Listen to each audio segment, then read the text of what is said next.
Right, welcome back to the channel, people. KG is here. Preview time. Listen, I don't know what happened in the last video. I'm going to try this again. If it doesn't work this time, I may just give up. So, this is a lot more trouble, and it just gets to me when it doesn't work. Technology, yay. But listen, as you're coming in, if you're watching the replay, please smash the like video on the video. Please subscribe to the channel. This will be a match preview of the West Ham United versus Leeds United game, as well as Marcelo's comments in regards to Cody Drameh today. Oh, how annoying having to do this for a second time, honestly. It gets to me, but that's live streaming for you. That's what happens, unfortunately. But like I say, hopefully this one goes way smoother. Um, yeah, and as the last video's gone, I've just got to say again, in regards to the match reaction that I had for the West Ham United FA Cup game versus Leeds, it was like 40 minutes long. 2 minutes of it was probably about the game. The rest of it was in regards to just how I'm feeling about how the club hasn't done nothing in regards to transfers for the first team. I'm glad I did the stream. I'm usually very mindful about doing stuff like that because I understand how it looks sometimes. But I'm very glad that I did it, because if I can't speak how I really feel on my own platform, then where can I do it? So I'm very glad I did that. It takes a lot for me to do it, just like how it took a lot for me to put in the Southampton title worst performance under Marcelo Bielsa, but it was. So I just have to be truthful. And yeah, I'm glad I got what I needed to off my chest, because it made me feel a lot better. And it hasn't been so bad this week, even though as we stand today at nearly 2 o'clock on the 14th of Jan, we still haven't signed a first team player. But listen, that's where we are right now. That's where we are. So yeah, listen, people, as you're coming in, as I say, smash the like. If you're watching replay, like the video too. Bielsa's comments in the press conference today was more, we may have Struijk, Bamford and Rodrigo back, which will be decent. Well, 2 out of the 3 anyway. It would be decent to get those bodies back. That's a good thing. But the main talking point, I think we can all agree, is the Cody Drameh bit. Nicholas Griffin saying, to be honest, Drama showed very little to say. He's ready, a bit like Shaq. And this is what I was going into on the last video before the whole thing went kabuki-ish. Right. All right. I'm going to have to read this again. It's sorry to anyone that has listened to this already. But let me just read it again, what Bielsa said about Drameh. This is from Phil Hayes' Twitter page as well. Bielsa talking ahead of West Ham on Drameh leaving. I didn't think he needed to play games elsewhere. He was a player who was very necessary with all the absences we've had. He preferred to play outside of Leeds.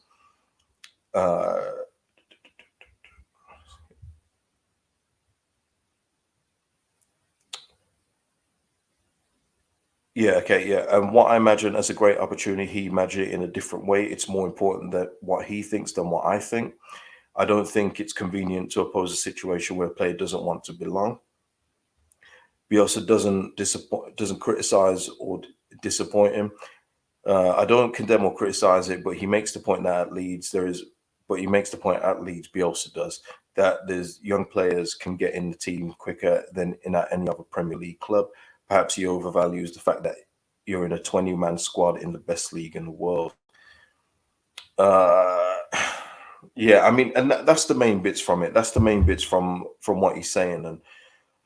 And like I said on the last video, I think that you can see it from both points of views in terms of Bielsa and Cody Drameh's. And I just want to, there's a lot going around about Cody Drameh's Instagram account, and you guys need to know this. He doesn't put any pictures up on there, and he's got one on there currently now. He'll delete it soon. He doesn't actually keep pictures on his Instagram.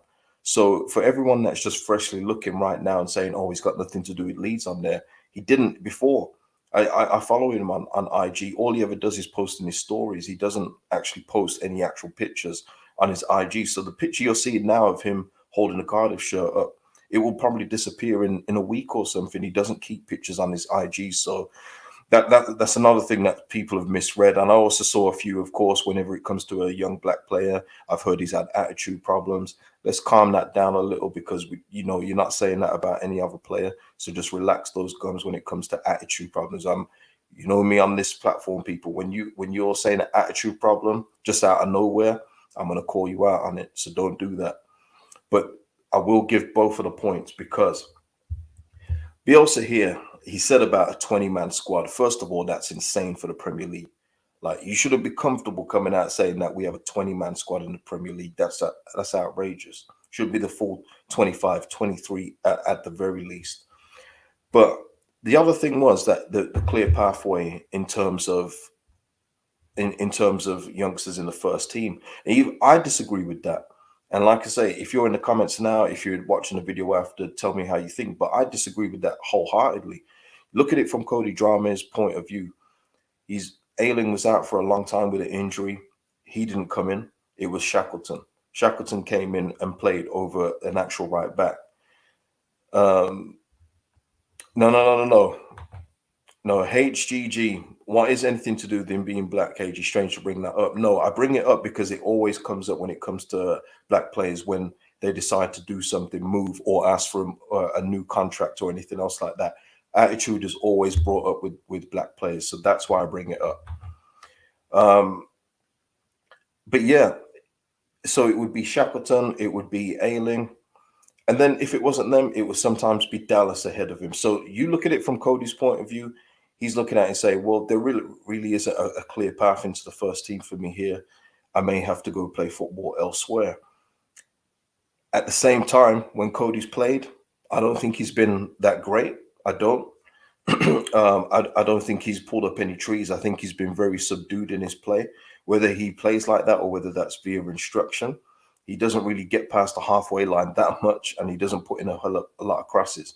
So for me, I don't think he's done overly enough to impress. A bit like what Creswell did, what Gelhardt did. I don't think he's done enough to impress in that way. Whether that's by instruction or not, we don't know.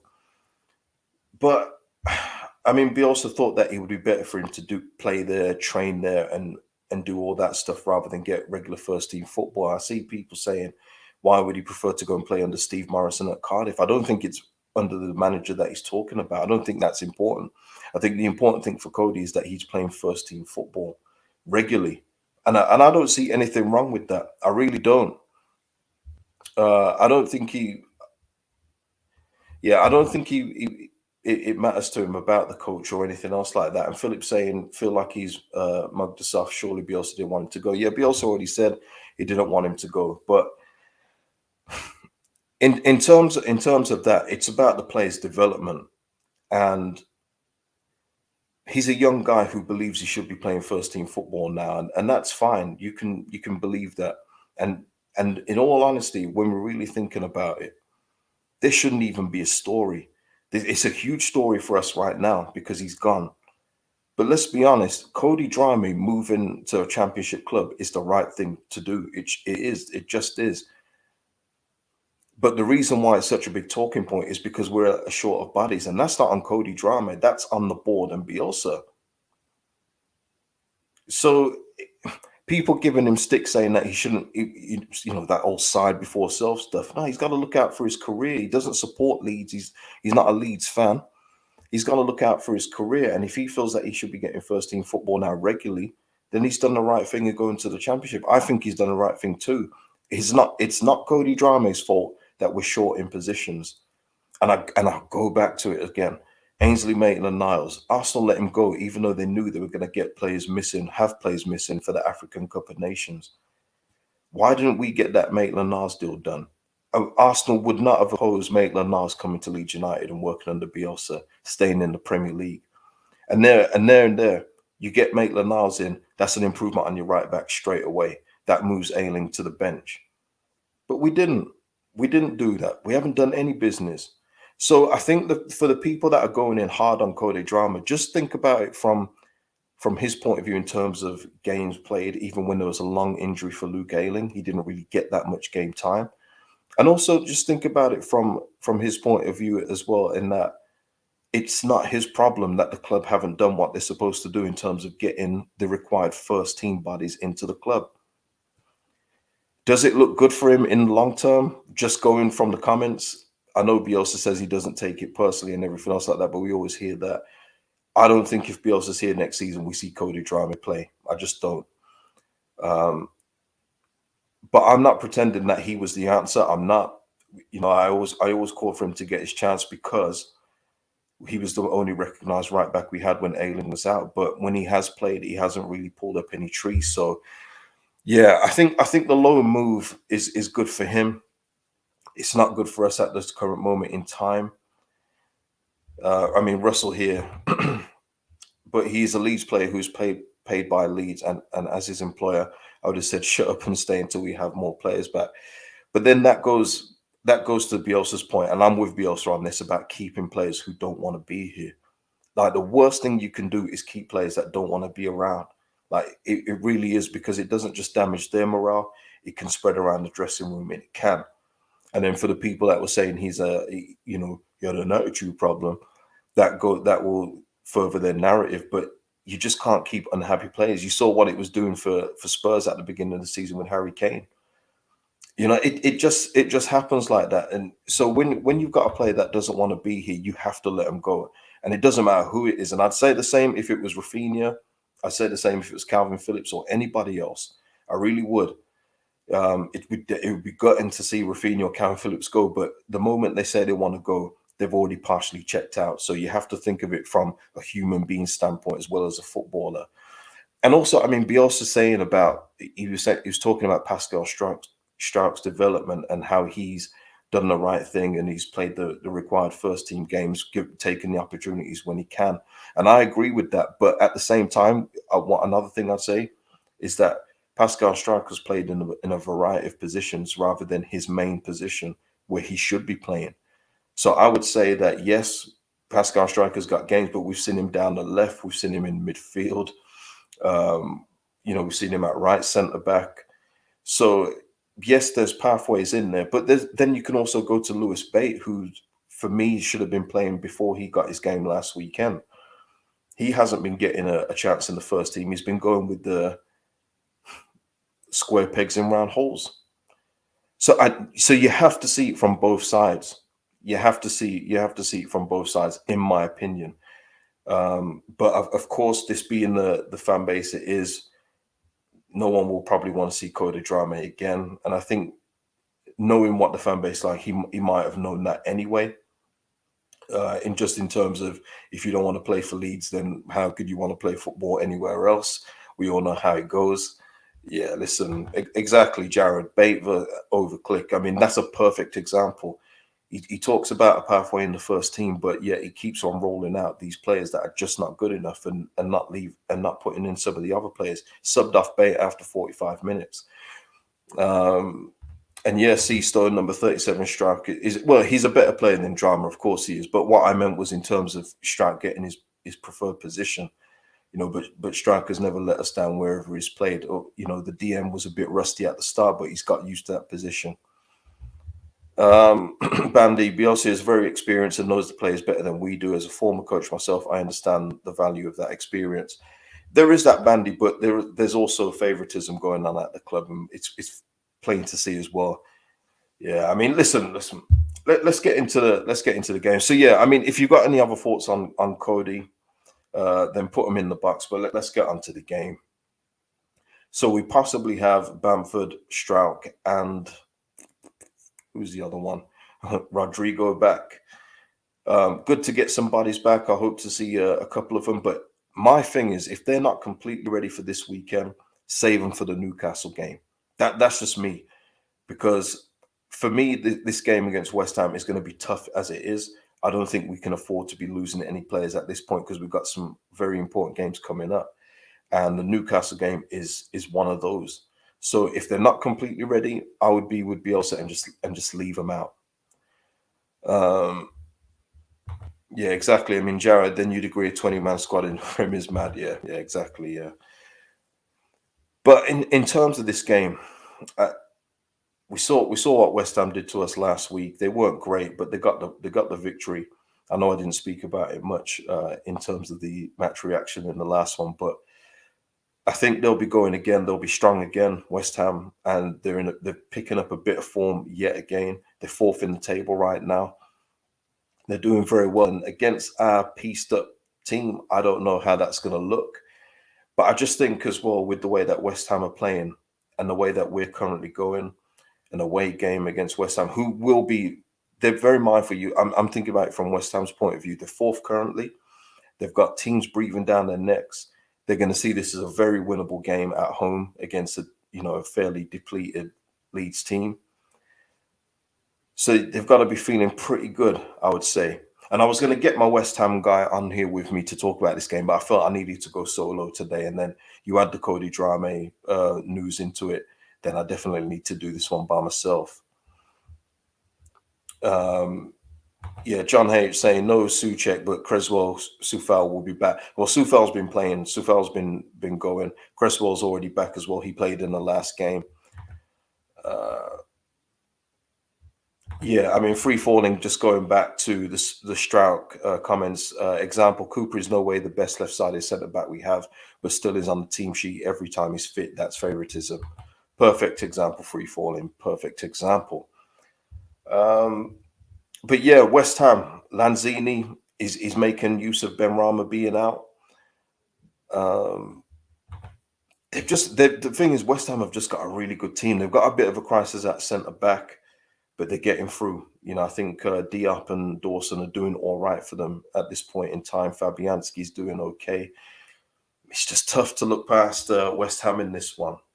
It's going to take something. We're going to have to put in something way better than we did in last week's game, that's for sure. Russell saying, I'm strangely optimistic with the news today, and seeing us against them last Sunday would snap your hand off for a draw. I mean, what is everyone else in the chat feeling? And like I say, please smash a like on the video. If you're watching replay, smash a like also. What is everyone else feeling in terms of this game coming up?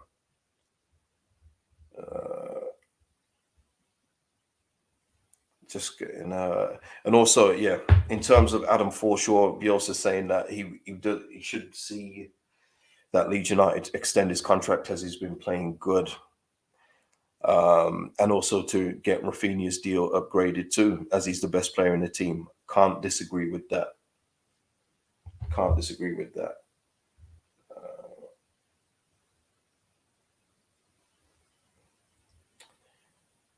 Just gonna go through something here. Just looking at the West Ham.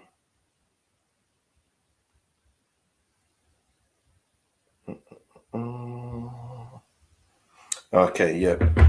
There's nothing major in the West Ham camp. They've got pretty much full team. Like I say, maybe Souček will be missing, but they've got players in there that can fill in there. I think Fornells will probably come back in. That's not a bad change to put in there, is it? So Dan Bob is not so confident we will get battered. Wow. Seastone 37. I've been pessimistic all season, but I actually like us for a 1-0 win Sunday. Okay. Jasbeer, I feel we'll lose on Sunday. I'm hoping I'm wrong, but I just can't see it at the moment. Philip saying, really think we can get a result, hopefully all three, but definitely would take a draw. I would take a draw too. I really would. I always focused on a draw for this game and then win against Newcastle. I just don't know. Josh Dash in the house. Thank you for the super chat, man, and supporting the channel. Bowen is probably the hottest player in the Premier League right now. We're going to struggle. Are we going to get anyone this window? I can't see it. Well, this is it. I mean, Josh, once again, thank you for your support, man. But Bowen is like, he is red hot. He's red hot, and he's definitely hearing the whispers about. He's definitely hearing the whispers about him playing for England. So that's just going to spur him on even more. He knows he's got a lot of work to do as well to break into that England team. So he's going to be looking to pick up that form. And let's face it, we're in good prime position to be taken advantage of. So, and in terms of your last one, anyone this window, I just don't know right now, because there really should have been somebody by now. We're on the 14th of January, just past 2:00 in the afternoon. We should have had somebody in. I've been consistent with it as well. We should have been doing this business in December, ready for the opening of the window, but we just haven't. And I do think that the Burnley win has made them just stop and say, maybe we don't need to do anything major. It's very disheartening. And like I said on the last video, It's more to do with the mixed messages from the club in terms of Radrizzani talking about wanting to push for the top six next season, but yet the actions are not saying that we want to push for the top six. So just give us one clear message. That's all I would say. Because then, like I said, and I did say on the last one, I'll adjust my expectations accordingly. But you can't be telling me that you want to go for the top six next season, but yet no actions are being taken to tell me that you want to get there. Yet we haven't done anything. We haven't done anything so far, but are we going to do anything? Only time will tell. But again, I think we're going to probably leave it late, which is not ideal. We could have done with something before this game. We could have done it with something at the start of the window. But listen, we are where we are. We are where we are. Genghis Khan's mom. If Drama feels that way, then sell him. No point having someone with no desire or fight to stay in the first team squad. I really like him, but not this type of attitude. So close to it too. Mm. Yeah, Chris Brooks, top six. Are we having a laugh? Exactly, exactly. Jive, what's happened to John Swift? It's all gone quiet. There's literally nothing being said in terms of any movement, and it's like I said on the last one. Even the journals that you usually can rely on over here, they don't really know anything now. All the information, even the Cody Drameh news, got broken by Fabrizio Romano. Like, there's not a lot of information that these guys can give us anymore. I don't know whether it's because they've lost contacts. I don't know what's happened, but all the transfer information comes from abroad, whether it's Fabrizio Romano, Di Marzio, or a host of other people that seem to have the information long before any of the British-based journals do. So I don't know. I don't know what's happening there. Econ, the amounts of signing scares me every time I refresh Twitter. It's another club making moves. I hope we're working in the background, but it doesn't look it. I know that's what I'm hoping, that we just, like we're not hearing any names, much like Llorente, Rafinha, etc. And then they just announce something tomorrow, even though it would be too late for. Actually, would it be too late tomorrow? Yeah, I think you probably have to be registered today. Just get something done, and then we just hear in news, lead sign so and so, and then we can move. You know. But I mean, listen, Chrissy saying with Aston Villa and Newcastle making moves, the target will soon be top eight. But it's like with Villa signing Luca Digne this week. I mean, what a signing that is for them. And they have Matt Target, but you just knew with Gerrard that he'd want something a bit better. And El Ghazi going out on loan to Everton. I knew El Ghazi was going to be sacrificed when Gerrard came in. He's not a Gerrard type of player.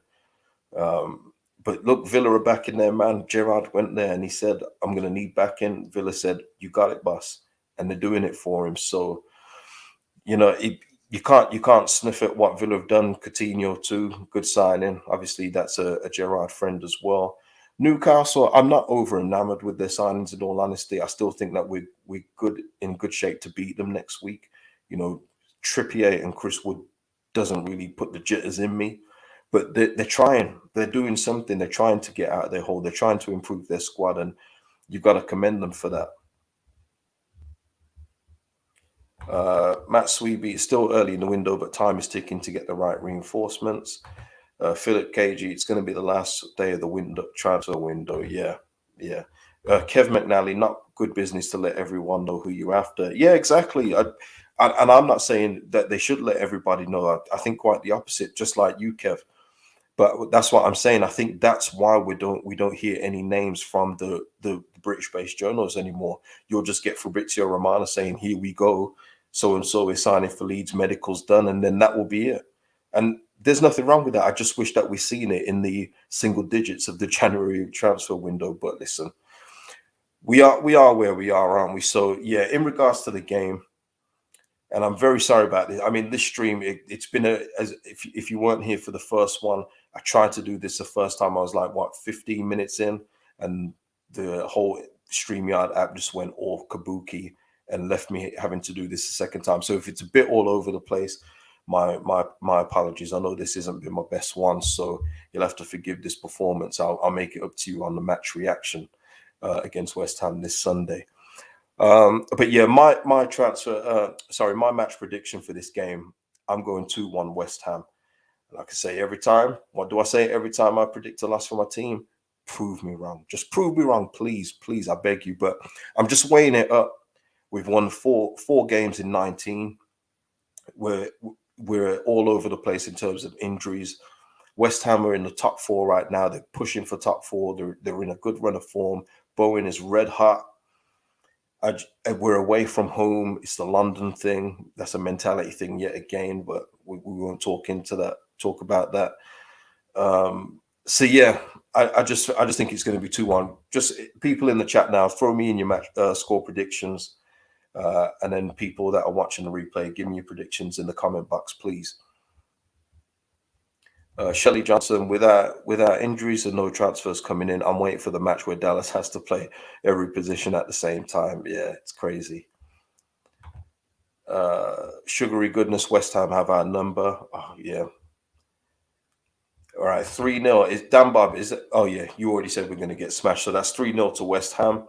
Russell's still thinking a draw. Free falling. I'm fed up with us looking at wingers when we have more than enough central defenders too. Yeah, I made a joke in the debrief super chat. I just had visions of Leeds unveiling a signing and it's another winger, and I was just laughing to myself. I was like, you can imagine it happening too, couldn't you? Free falling. We sign a player and then all of a sudden it's another winger who could play central midfield or could play attacking midfield, may play as a striker. Who knows? You know how it goes. Why get a player who can just play his natural position? Econ 2-1 Leeds. West Ham late goal and us under pressure for the last 20 minutes. Isaac 4-1 easy to West Ham. Kev saying 1-0 Leeds. I'd love that. Jared's giving his lineup. This lineup: Melier, Ayling, Cox, Stroud, Firpo, Forshaw, Dallas, Raf, Bate, James, Bamford. Yeah. The thing is, Jared, it's very difficult to predict what we're going to do because you've put Bamford in the starting lineup there and Strauch also. We don't know if they're even going to play. We don't know if they're going to be on the bench at this point. So it's very difficult to predict. That's why I don't really give my lineup at this moment in time. It's just too hard to predict. But yeah, I'd go for that. No problem with that lineup. Philip saying 3-1 to Leeds. Jake saying 1-0. We can pinch this 1-0. Nicholas 3-1. But Philip gives that the brain. Is saying 2-1 to West Ham. Yeah. Free falling 3-2 Leeds. Love that. That would be brilliant. In Qatar, 2-1 win at best, but 2-2. 2-1 win at best, 2-2. But at the moment, 2-1 West Ham. Right.